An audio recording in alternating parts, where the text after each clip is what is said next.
দুনিয়াতে বিচার ব্যবস্থাপনা আছে, আখেরাতে চূড়ান্ত বিচার। আখেরাতে কি বিচার? চূড়ান্ত বিচার। দুনিয়াতে অপরাধী অপরাধ করলে আল্লাহ পাক শাস্তি দেন দুনিয়ার বিচারের মাধ্যমে, এটা হলো তার প্রাথমিক শাস্তি।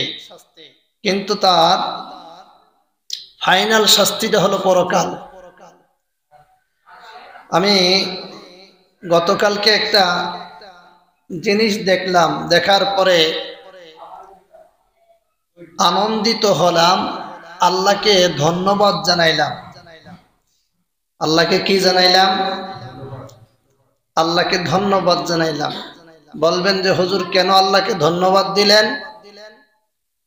আমরা অনেকেই ধৈর্যহারা হয়ে যেতাম যে মুসলমানদের উপরে এত জুলুম, এত নির্যাতন, এত নিপীড়ন, কেন আল্লাহ আমাদেরকে কিছু দেখায় না? আলেমদের উপরে এত জুলুম করছে, কেন তার উপরে বিচার হয় না? প্রিয় ভাইয়েরা আমার, নমরুদ এরকম অত্যাচার যখন মুসলমানদের উপরে করতেছিল, সে জামানার ইসলামপন্থী যারা, ইমানের দাবিদার যারা, তারাও বারবার বলছিলেন এই নমরুদ, এই ফেরাউনেরা এত নির্যাতন করছে, কেন আল্লাহ কিছু করে না? বলেন দেখি, এই নমরুদ ফেরাউনকে আল্লাহ নাস্তে নাবুদ করছে কি করে নাই? আমরা আলেমুলামারা বয়ান দিতে গিয়ে নমরুদ আর ফেরাউনের ঘটনা বলি, ইব্রাহিম আলাইহিস সালামের ঘটনা বলি, মূসা আলাইহিস সালামের ঘটনা বলি। কারণ ইব্রাহিম আলাইহিস সালাম ছিলেন সত্যের পক্ষে, আর নমরুদ ছিল সত্যের বিপক্ষে। মূসা আলাইহিস সালাতু ওয়াসালাম ছিলেন সত্যের পক্ষে, আর ফেরাউন ছিল সত্যের বিপক্ষে, অর্থাৎ মিথ্যার পক্ষে ছিল তারা।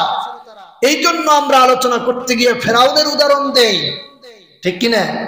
নমরুদের উদাহরণ দেই। আজকে একটা কথা বলে যায়, কে বেঁচে থাকবো আর কে মারা যাব কেউ জানি না। এখান থেকে 10, 20, 30 বছর পরে আমাদের লেডি ফেরাউনের উদাহরণ দিয়ে আলেম ওলামাদেরকে সামনে রেখে মানুষ কথা বলবে। কথা বলেন ঠিক কিনা? লেডি ফেরাউন এই হাসিনার উদাহরণ দিয়ে এই জাতির শ্রেষ্ঠ সন্তান উলামায়ে কেরামদেরকে সামনে এনে পয়গম্বর আলাইহিস সালাতু ওয়াস সালাম, ইব্রাহিম আলাইহিস সালাম, মূসা আলাইহিস সালাম, আপনার আমার কলিজার টুকরা নবী রাহমাতাল লিল আলামিন এবং আবু জাহেলকে সামনে নিয়ে আমরা যেভাবে উদাহরণ দেই, ঠিক সময়ের ব্যবধানে আমার এই বাংলার জমিনের যুগশ্রেষ্ঠ মুফাসসির আল্লামা সাঈদীকে নিয়ে উদাহরণ দেবে, আর পাশাপাশি নব্য ফেরাউন এই হাসিনাকেও তারা দাঁড় করাবে। কথা বলেন ঠিক কিনা? আল্লাহ যে বিচার করেন, কেমন বিচার করেন? পরকালের বিচার কি করবেন আল্লাহ, সেটা পরের হিসাব।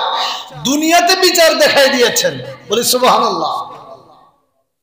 বিচারপতি মানে গর্ব করে, অহংকার করে, দাম্ভিকতা দেখাইয়া বলছিল আমি সাঈদীর রায় দিয়েছি, সাঈদীর বিচার করেছি। আমরা বললাম এমন একজন আলেম, শতাব্দীর শ্রেষ্ঠ একজন মুফাসসিরকে তুমি মিথ্যা তহমত দিয়ে ফাঁসির রায় দিয়েছ, আল্লাহ এটার বিচার করবে। আমরা দোয়া করেছিলাম, আল্লাহ এর একটা নমুনা আমাদেরকে দেখাইও। বলেন দেখি, এর নমুনা আমরা পাইছি কি পাই নাই? কানা মালিকের, এই কালা মালিকের বিচ্ছি শুদ্ধাই উড়াই দিয়েছে জনগণ। আচ্ছা ঠিক আছে, পয়সা আমি দেবো, আমার ভাই বোন দেবে, আমি দেবো। আমরা আমাদের পয়সার কোনো প্রয়োজন নেই, ঠিক আছে? আপনি যদি সেফটি মানে ফালতু লোক 2 টাকা একজন না, ফালতু লোক। আমি এই দেশে এত কষ্ট করে এসেছি কি বাংলাদেশে ফেরত যাওয়ার জন্য? জি না জি না। আচ্ছা ঠিক। কলা পাতার মধ্যে ঘুমাইছে, তার সাথে অর্থ সম্পদ যা ছিল জনগণ সেটা কেড়ে নিয়েছে, মারধর তো ফিরে দিয়েছে। কি করুণ অবস্থা! তার একজন দোসর ব্যারিস্টার সুমন এই তথা কথিত ট্রাইব্যুনালে, যুদ্ধ অপরাধীর নামে যে ট্রাইব্যুনাল পরিচালনা করেছিল, তার মধ্যে একজন অন্যতম গডফাদার ছিল এই ব্যারিস্টার সুমন।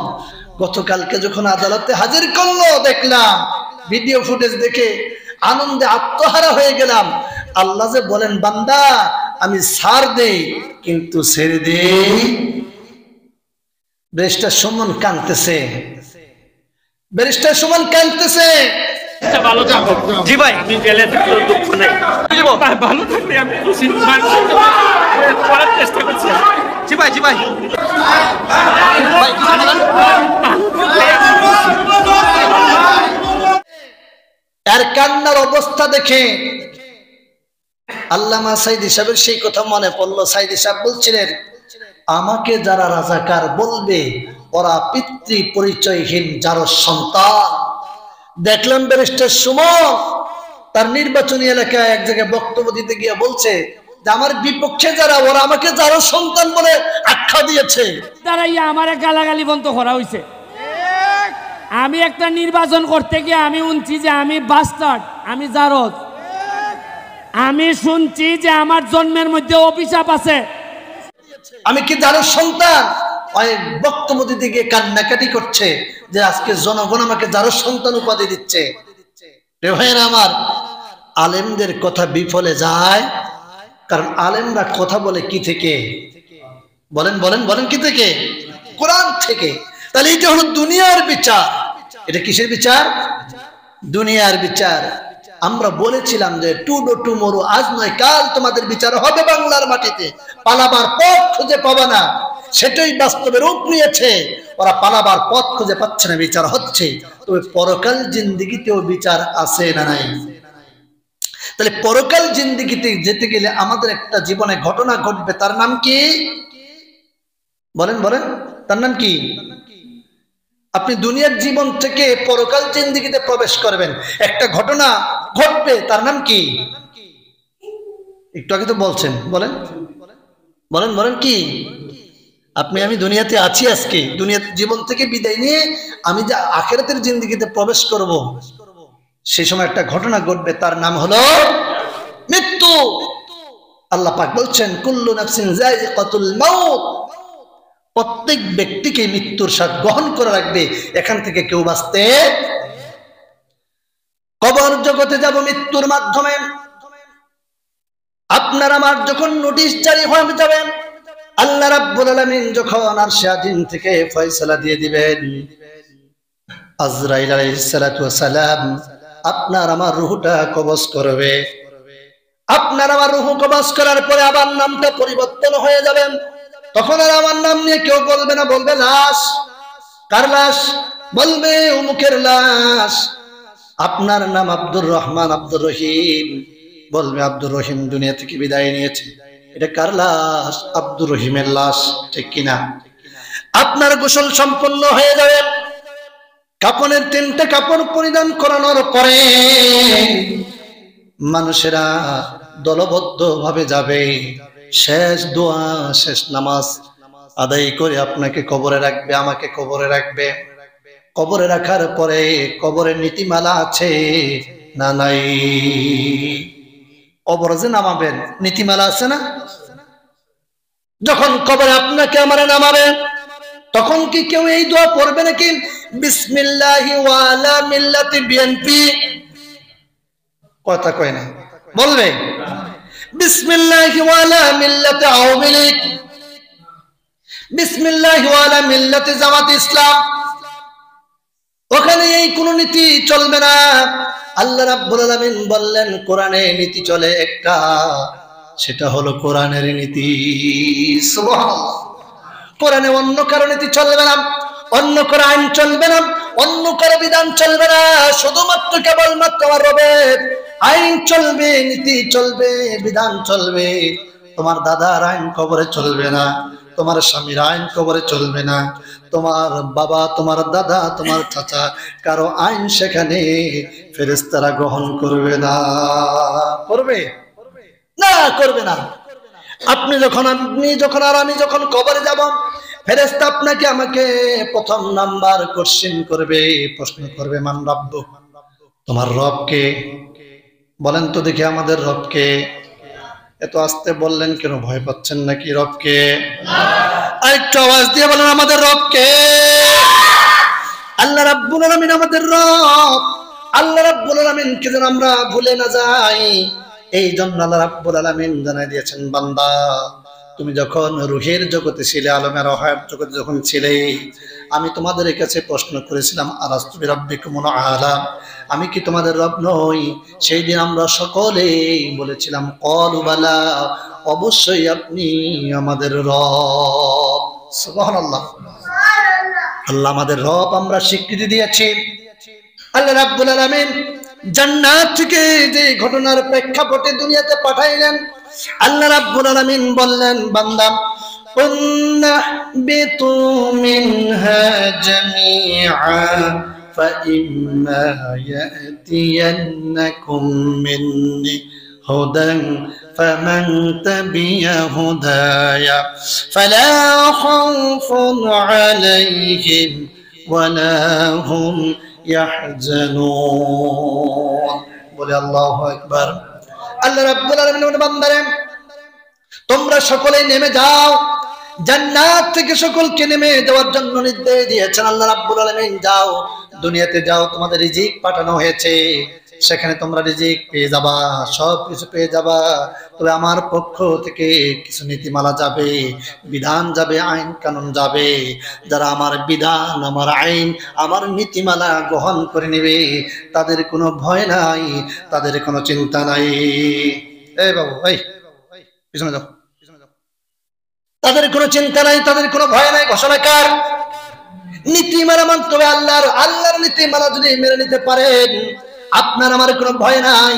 সে আল্লাহ রাব্বুল আলামিন বললেন, যখন তুমি কবর জগতে আসবে, তোমার দলীয় কোনো নীতি সেখানে খাটবে না, তোমার দাদার নীতি সেখানে গ্রহণযোগ্য হবে না, তোমার বোনের নীতি সেখানে গ্রহণযোগ্য হবে না।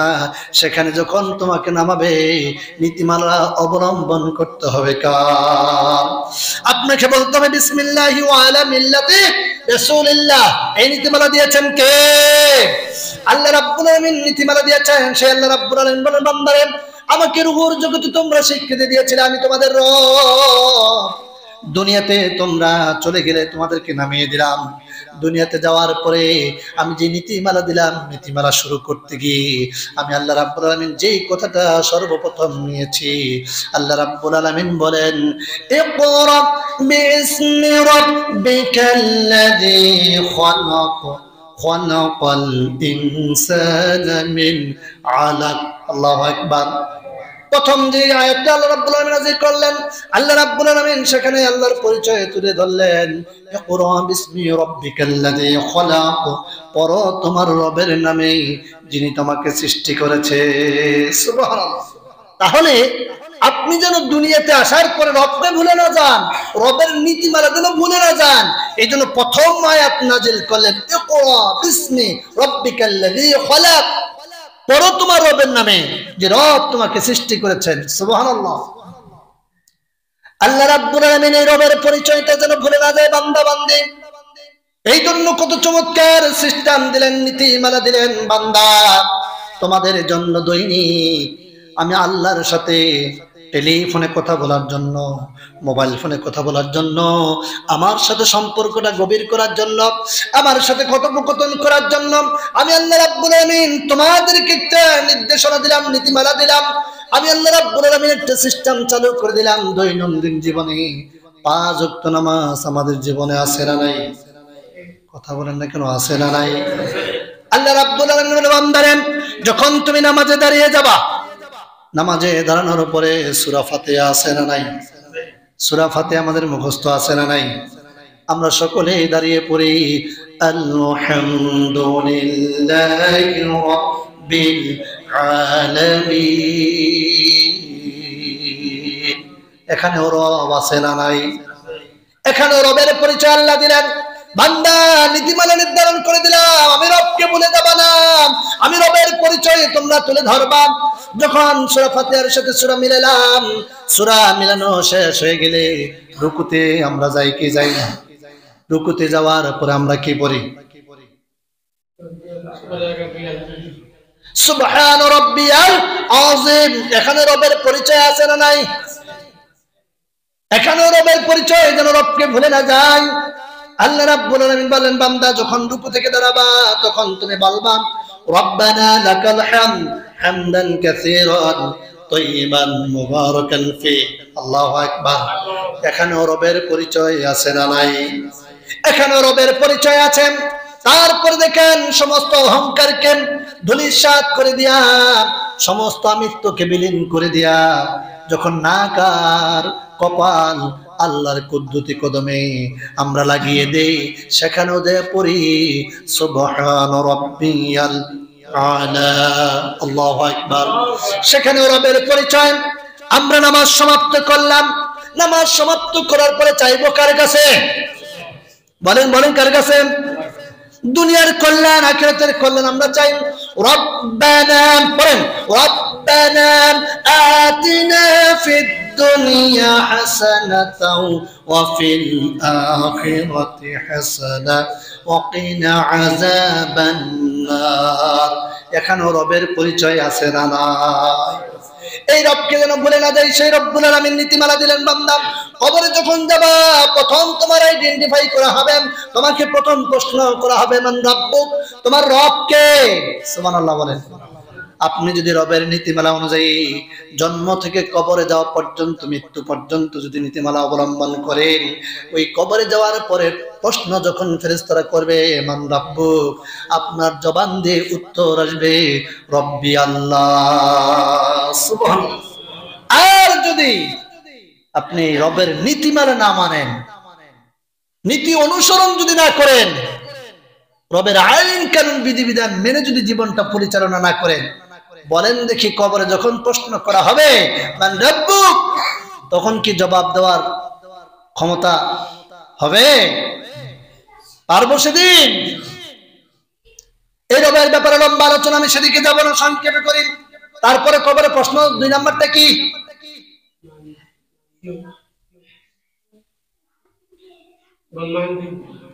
ওমান দীনুকা, তোমার দিন কি? এই যে 2 নাম্বার প্রশ্ন, ওমান দীনুকা, তোমার দিন কি, তোমার জীবন ব্যবস্থা কি? এই জীবন ব্যবস্থার উপরে 3 জুমা আলোচনা শুনছি, ঠিক কিনা? কিয়ামতের ময়দানে আপনার আমার বিচার হবে নামাজ দিয়া। কথা বলেন, নামাজ দিয়ে বিচার হবে, রোজা দিয়ে বিচার হবে, হজ দিয়ে বিচার হবে, যাকাত দিয়ে বিচার হবে, জাহান্নাম এবং জান্নাতে দেওয়ার ফয়সালা হবে। তোমার জীবন ব্যবস্থা ইন্নাদ দীনা ইনদাল্লাহিল ইসলাম, ইসলাম দিয়ে আপনার ফয়সালা হবে। আপনি জীবন ব্যবস্থা হিসেবে ইসলাম মানছেন কিনা? এই জন্য 2 নম্বর প্রশ্ন, ওমান দীনুকা, তোমার জীবন ব্যবস্থা কি ছিল, সেটার জবাব দাও। সুবহানাল্লাহ খাবেন না? সারা জীবন আপনি মানুষের জীবন ব্যবস্থা প্রতিষ্ঠিত করার জন্য সংগ্রাম করেছেন। টুপিতে আপনি কম ছিলেন না, দাড়িতে আপনি কম ছিলেন না, জুব্বায় আপনি কম ছিলেন না। 40 দিনে চিল্লা দিয়েছেন, 3 চিল্লা লাগাইছেন, বছর চিল্লা লাগাইছেন, কিন্তু আপনি দ্বীন ইসলাম প্রতিষ্ঠার আন্দোলন করেন নাই। কবরে যাওয়ার পরে 2 নাম্বার প্রশ্ন যখন করবে ওমান দীনুকা, তোমার জীবন ব্যবস্থা কি, সেই দিন আপনি উত্তর দিতে পারবেন না। ঘোষণাকার দিতে পারবেন না, যতই মুখস্থ করে নকল করে যান, কিন্তু সেখানে দেওয়ার সুযোগ হবে না। এই জন্য আল্লাহ রাব্বুল আলামিন বলছেন 2 নম্বর কোশ্চেন কবরের ভিতরে, 2 নম্বর প্রশ্ন করা হবে ওমান দীনুকা, তোমার জীবন ব্যবস্থা কি। এটাকে যদি জীবন ব্যবস্থা হিসেবে মেনে না নিতে পারেন, আপনার নামাজ, রোজা, হজ, যাকাত, তাসবিহ, তাহলিল, দান, সদকা যা কিছু করেন না কেন, সমস্ত কিছু আপনার ধ্বংস হয়ে যাবে, বিফলে চলে যাবে, আপনি ক্ষতিগ্রস্তদের অন্তর্ভুক্ত হয়ে যাবেন। এই ফয়সালাটা দিয়েছেন কে? ওয়া মাইয়া মুতামিন غير الإسلام دينا فلن يقبل منه وهو في الآخرة من الخاسرين.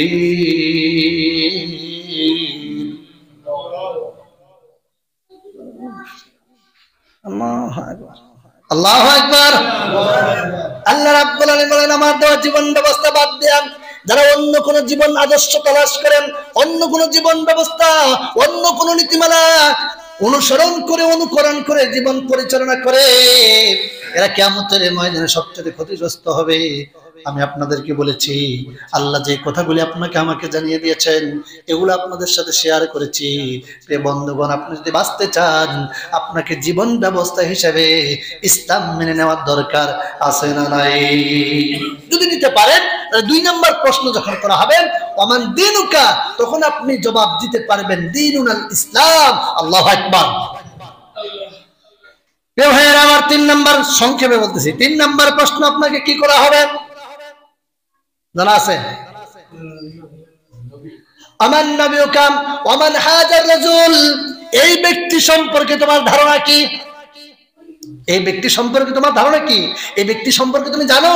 এই ব্যক্তি সম্পর্কে তুমি চেনো? সারাটা জীবন যারা মৌলবাদ মৌলবাদ বলে গালি দিয়েছে, আলেমদেরকে হেওয়া প্রতিপন্ন করেছে, বলেন তো দেখি ওলামায়ে কেরাম হলো নবীর ওয়ারিস।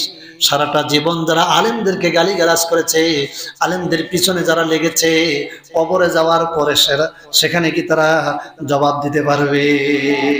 নবী বলবে তুই আমার দুশমন, আমার ওয়ারিসের দুশমন, তুই আমার বন্ধু হতে পারিস না, আমার উম্মত হতে পারিস না।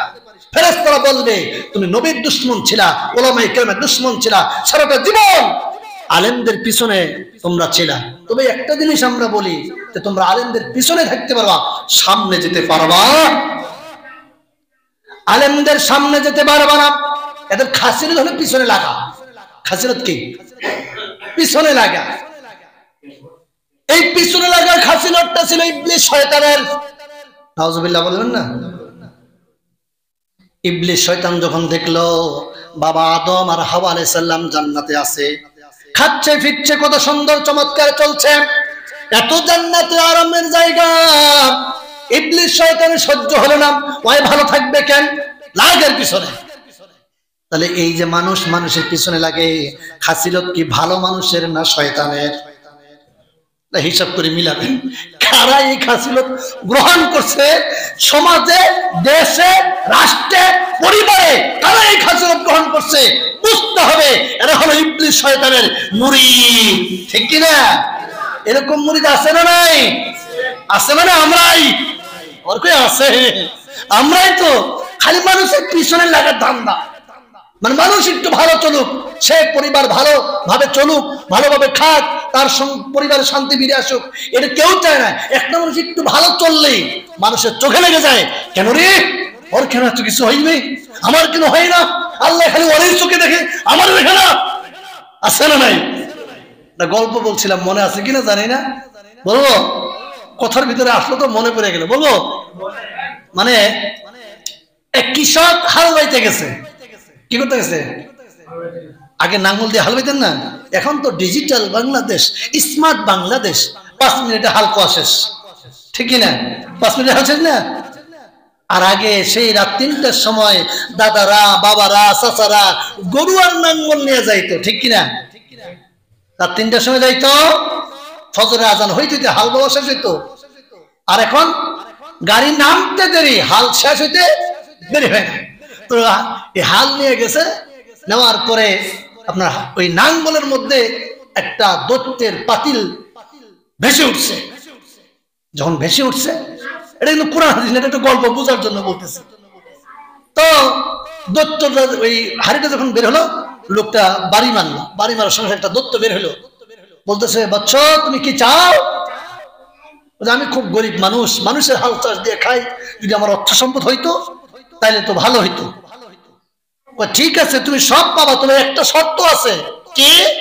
তুমি যদি বলো যে আমার 1 তলা বিল্ডিং একটা বাড়ি হোক, তাহলে তোমার পাশে যে আছে ওর 2 তলা হবে। কয় তলা হবে? 2 তলা হবে। লাঠি দিয়ে বাড়ি দিয়ে কয় দৈত্য তুই ঘুমা, পরে আমি বাড়ি করব না, আমি আমার জন্য চাইছি, আরেকজনের জন্য তো চাই নাই। তো পাতিল নিয়ে বাড়িতে আসে, আসে বউকে কইতেছে খবরদার এই পাতিল কিন্তু ধরবি না, আমি হাল চাষ করে আসি। তারপরে এখন মহিলা মানুষের স্বভাব আর একটা মানুষের স্বভাবই আছে, যেটা নিষেধ করো এটা বেশি বেশি করে, ঠিক কিনা? সেই গুণটা মহিলাদের মধ্যে বেশি আরো। তো ওই যে নৌকা কইছে যে এই পাগল নৌকা নাড়াবি না, পাগলে কই আমার তো মনে ছিল না, আমার মনে করে দিল নৌকা নাড়াবো, আমার তো মনেই ছিল না।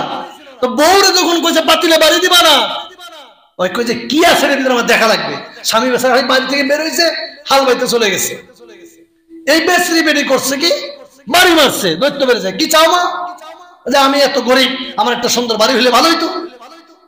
তো যখনই বলছে যে আমার বাড়ি দাও, ওই তো আর ওই কাহিনী জানে না যে আমার একটা বাড়ি যদি একতলা হয়, পাশের বাড়িতে যারা আছে ওদের দোতলা বাড়ি হবে। তো আপনার মহিলা বাড়ি দেওয়ার সঙ্গে সঙ্গে বাড়িটা একতলা হয়েছে, আশেপাশে যত বাড়ি ছিল সব দোতলা করে দিয়েছে দৈত্য। হাল চাষ করে আইসা ওই হালুয়া ভাই আর বাড়ি খুঁজে পায় না। আমার বাড়ি গেল কোথায়, আমার বাড়ি গেল কোথায়? তখন তার মনে পড়ছে যে যেটা একতলা ওইটাই আমার বাড়ি, যেটা একতলা ওইটাই আমার বাড়ি। বাড়িতে ঢুকছে, ওই পাতিলে যে আবার বাড়ি দিছে। দৈত্য বের হয়ে আসছে, ভাই আমি কিচ্ছু চাই না, তুই আমার একটা চোখানা করে দিস। কয়টা চোখ? কারণ আমার যদি একটা চোখানা হয়, এলাকার বাসীর কয়টা চোখানা হয়? তো এরকম শয়তান আছে না নাই?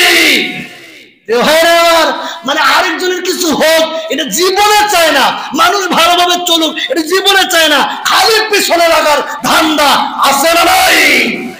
আর নবীজি বলছেন, আল্লাহ বলেছেন কোরআনুল কারীমের মধ্যে, যারা আলেমদের পিছনে লাগে, নবীদের পিছনে লাগে, উতুল্লিম বাদা যালিকা জারিম, সূরা কলমের ভিতরে আল্লাহ পাক বলছেন এরাই হলো চরিত্রহীন লম্পট, যেটা প্রমাণিত হলো আপনার ব্যারিস্টার সুমন। কথা বলেন ঠিক না? ঠিক ভাইরা আমার।